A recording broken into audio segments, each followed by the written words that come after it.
The stairwell spiraled downward in perfect geometric arcs, every step resonating beneath Jace's boots like he was walking on the strings of some cosmic instrument. The deeper he descended into the newly uncovered chamber on Thalassa, the more he felt it. Not fear, not awe exactly, but something ancient, familiar, watching. The vault had been dormant until yesterday.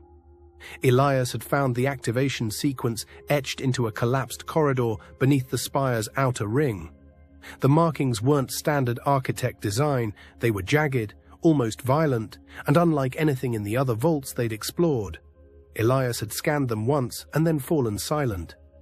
Now, as Jace reached the base, he understood why. The chamber ahead was unlike any other in the network. It bore no concentric harmony, no luminous spiral symbols or gently pulsing conduits. Instead, jagged latticework ran across the ceiling like frozen lightning. The walls were plated with a tarnished alloy that shimmered green instead of blue. Something about the geometry here was wrong. Deliberately so. Jace stepped into the space, his breath catching. The room was circular, massive, and at its center stood a pillar that pulsed with inverted energy. Not radiant, but absorbing, drawing inward. A prototype lattice node, that's what Elias had called it. Not a relay, not a recorder, a manipulator.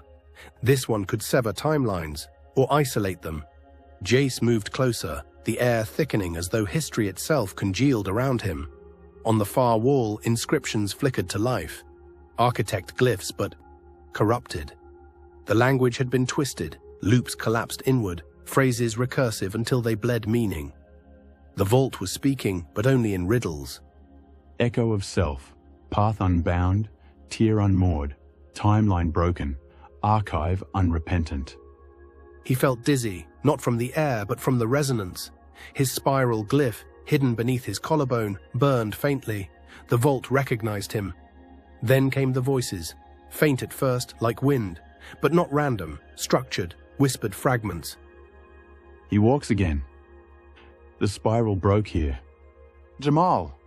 Jace froze. He hadn't heard that name in weeks, not since the last time the vault had shown him impossible visions of another world, ruined cities, a man with a blade forged from something older than memory, eyes glowing with grief and resolve. Jamal, he whispered aloud. The node pulsed in reply. Without warning, the room shifted. The walls darkened, the center platform rising into the air as if lifted by unseen gravity. Lines of energy traced upward from the lattice node, wrapping around Jace in a spiraling matrix of data. His implant buzzed, nearly shorting out. Elias, he said aloud, but the signal was gone. He was alone in this place.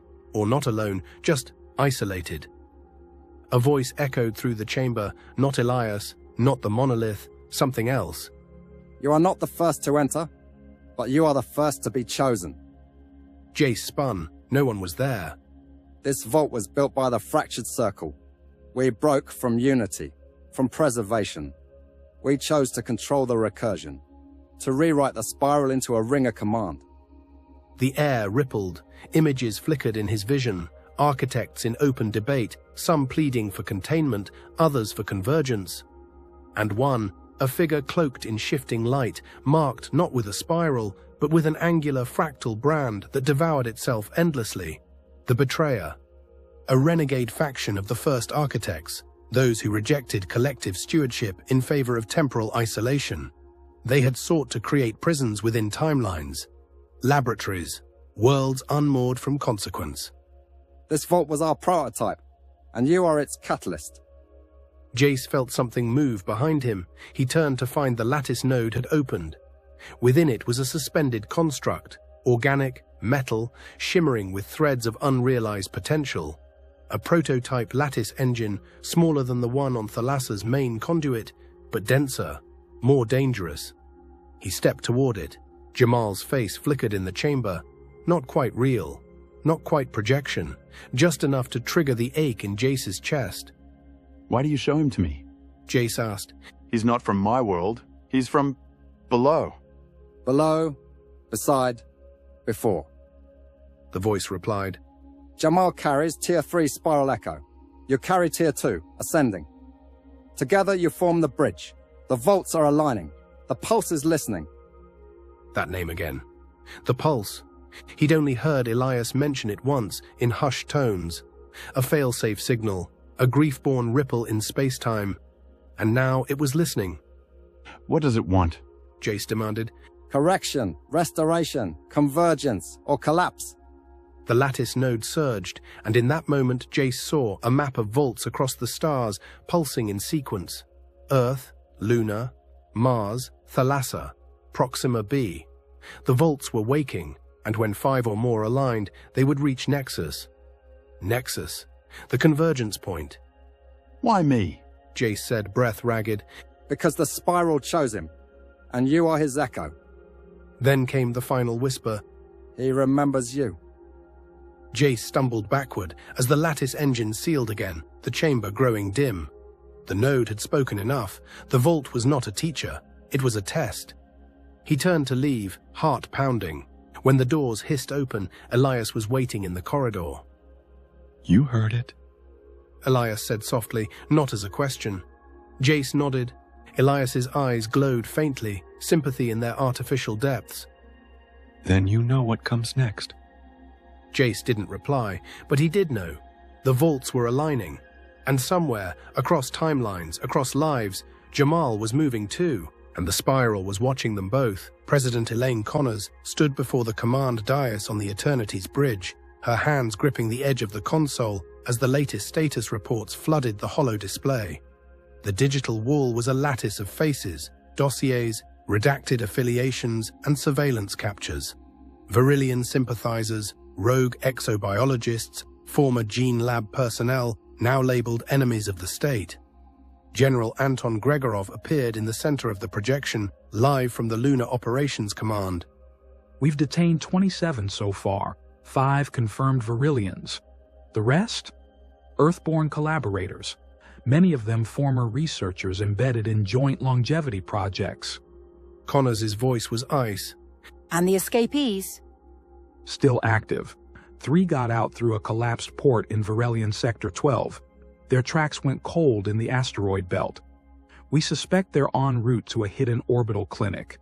Resistance forces are running extraction corridors, false IDs, biomaskers, and stealth-capable corvettes. Connors turned to the others in the chamber.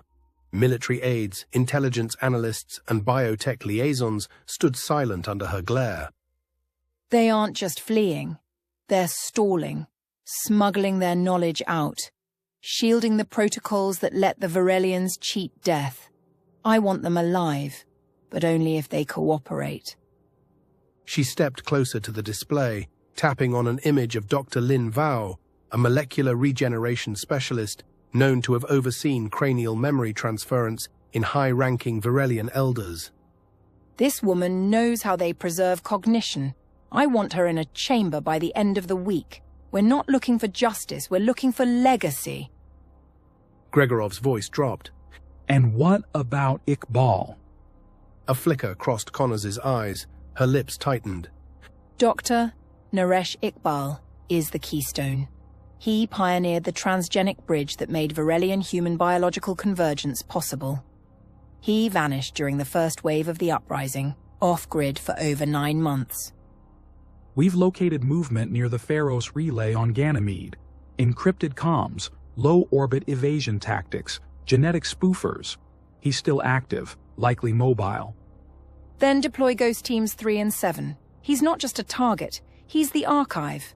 Everything the Virellians suppressed about life extension, neural stasis, endocrine regeneration. It's in his head. She turned toward her adjutant. Triple the bounty. Authorized discretionary force. No more containment warnings. I want Iqbal in a sterile cell within 72 hours. The command room remained silent. The room understood. This wasn't about rebellion, or ideology, or even war. It was about immortality. And Elaine Connors would burn 1,000 worlds to get it. The winds of Virellia howled across the shattered courtyard as Dr. Naresh Iqbal made his way toward the subterranean exit. Smoke drifted from collapsed biodomes in the distance, remnants of orbital strikes that had reduced Virellian research hubs to ruin. G.U.P. banners hung limp over the charred framework of what had once been the Virellian Center for Regenerative Studies. He moved quickly, heart pounding beneath layers of thermal mesh and stolen armor. The ID tag in his pocket belonged to a dead customs clerk. It wouldn't last long.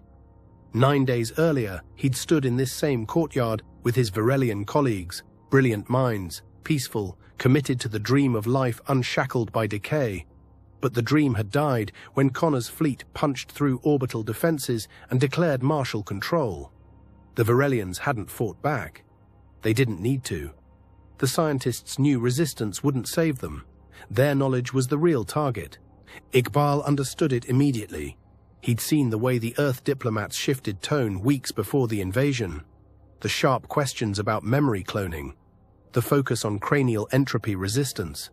The way Connor's emissaries no longer asked if immortality was possible. But who had the keys? The answer, unfortunately, had always been him.